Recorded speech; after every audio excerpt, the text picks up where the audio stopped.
Okay guys, what we're going to do today is we've got a, I guess you call it a man lift. It's not a scissor lift, it's a big, crane that has a crow's nest and all that in it to pick you up in the air, and it's a 40 foot, it goes up 40 feet in the air.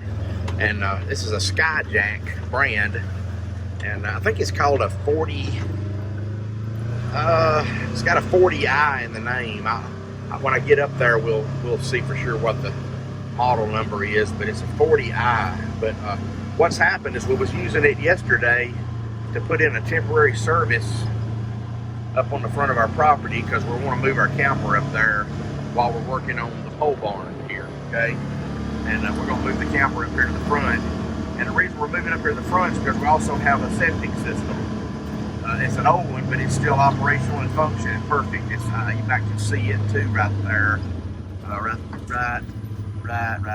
there is the sewer system. So we moved it up here. I know it's in the hot sunlight, but here's the scissor lift. I mean, not scissor lift, I'm sorry, the crane. You see it's a 40 foot, and there's our temporary service. But what happened was we charged it up overnight, and the next day our indicator up on the top up there is showing 2 bars down without us even using it. So what we're going to do is we're going to take it apart, and we're going to go through a little battery test here, and I'll explain how I do that as we're taking it apart. So we're going to do a little battery test on this thing, and what you do, now I want you to know this is not very unorthodox way of doing this.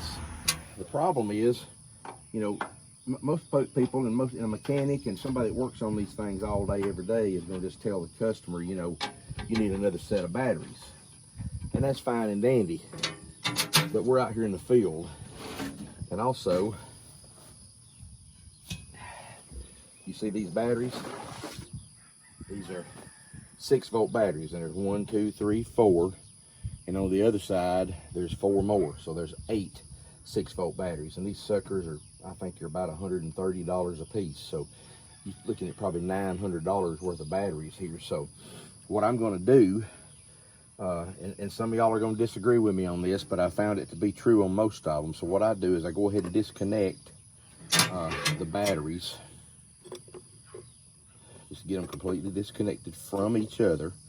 And I'm not worried about, these are literally seriesed together so that we get 6 times 8, which is 48 volts. We get 48 volts in this system.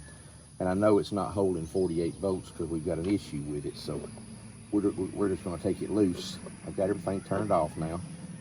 And what I'm going to do is I'm going to take these leads loose and separate the batteries from each other. Basically what I'm doing is isolating the batteries from each other so that I can test each battery individually. And what I'm going to do, I'm not going to charge them. I'm going to leave them just like they are. They're low. They're so low that it just barely does run the crane.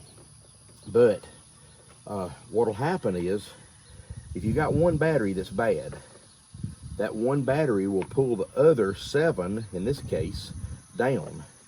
And so what I'm going to do is I'm going to disconnect these things from each other and let it sit here for, maybe 30 minutes to an hour, something like that.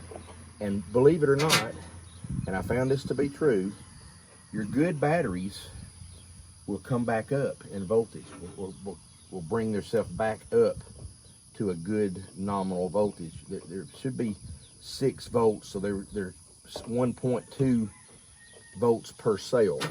So a 6-volt battery is going to be, I'm sorry, I'm telling you wrong, 2.1 volts per cell. 2.1, that was a mistake on my part, I'm sorry. 2.1 volts per cell. So with that said, we can measure what this voltage should be. So 2.1 times 6, 2.6 is, I'm sorry, there's 3 cells, 2.1, 2.1, 2.1. So 3 times 2 is 6, and 3 times 0.1 is 0.3.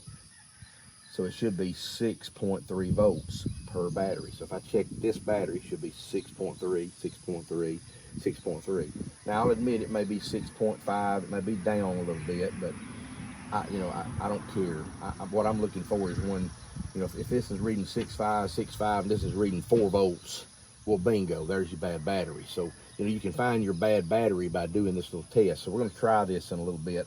I'm gonna finish disconnecting the other side. I've got these 3 isolated right now. There's a big line right here going across to the other side to tie those 2 batteries together. I'm gonna take this one loose on the other side so that they'll all be separated from each other, so we won't have any higher voltage than we're supposed to have. So here we go. Finish this up.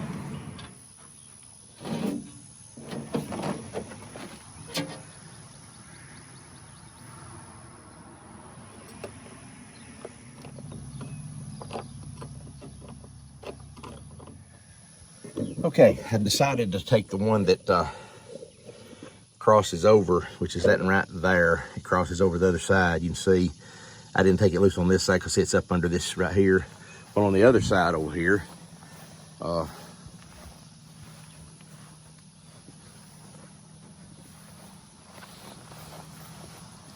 it's on the outside. See, instead of being up under there, it's outside. So I took it loose right here. So we're loose on this side. It's loose here on one side. It's loose here on one side and here on one side. So we're gonna let it sit for a few minutes, and then we'll come back with a voltmeter and check all these batteries and see what they read. We're gonna check the voltage on all these and see what they read. Maybe y'all can see it. We'll turn it to DC volts, 20 volt scale. Can't use 2 volt scale because it won't read. Turn the power on, and I will check the voltage on one of these. Now I'm gonna just hook them up because digital voltmeter can do reverse or forward. So that's 6.13. Okay, a little low, but it's reading over 6. Next one is 6.03. How about that? Next one is 5.12. What do y'all think? I'm gonna go with these 2 here being okay. This one's dead. Let's go back and read this one. 6.09. So 6 volts, 6 volts, 6 volts, 5 volts. Here's my dog right here. This is a bad battery right here. Number 3 back on this side. Let's go around the other side now. We'll check them. Now, like I say, this is not a real scientific test. Probably you guys would say, well, you need to charge all them batteries all the way up and then load test them. Yeah, okay, I do. But when a battery's been sitting here and they're all hooked together and they're supposed to all read the same, and they do when they're hooked together because they share each other's load. And what that means is one of those batteries, like for instance the 5 volt one, is pulling the rest of them down to 5 volts. But when I unhooked them earlier today, all the good ones started coming right back up to 6 again. And your bad ones stayed at 5. Kind of just a quick little test. So, and it works. So let me set this meter so you can see. All right, here we go. The front one here is 4.27. Wow. How about that one? The second one is 6.26. Next one is 6.27. And the last one is 6.29. So 6, 6, 6, and 4. So that's a bad battery. And the third one on the other side is a bad battery. So I need 2 new batteries or used batteries or whatever I can get. And I actually have a set of these batteries sitting right now in my other shop that are charging. So we're going to go by and get those 2 batteries. I'll pick out 2 good ones out of that source, and we'll replace this one and the third one back on that side, and then we'll recharge the whole system, and I'll bet you money the thing will work. So let's just see what happens. Just a little scientific test there to unscientific test to determine if you got a bad battery. And it usually works. So You know, like I say, this is not something for me to, you know, make sure that y'all follow the rules to do, but this is the way I do it. And it don't fail me, you know, it works. So, hey, if it works, do it. I'm out here in the middle of a scalding hot field, and this crane needs to be hot and going. So, you know, we're gonna put a couple of batteries in here to get this thing back up and running. Okay guys, that's all I got here for now. We'll put these batteries in here and we'll come back and follow up with this test. You should see it right behind this immediately, but I'll have to take these out. I'm not gonna video me taking these bad batteries out and putting the new ones in, but I'll be going and swapping those out, and all this will be hooked back up when we come back. And when we come back, we'll have it charged all the way up, and we'll see how the battery meter reads on the crane then. If the battery meter is up on the top and we're charged all the way up, we're good to go. So, all right, stay with us.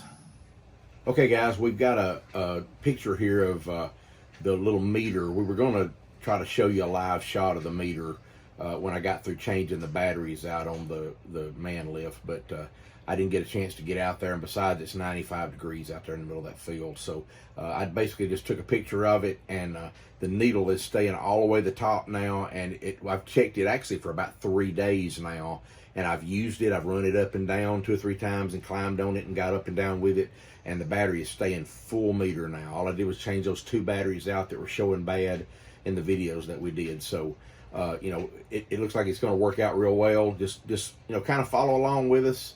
If you get a chance, give us a thumbs up, you know, and also follow us on our, I can't remember what you call it, Jeremy. What's the name of the thing that we need for us to follow, for them to follow us on?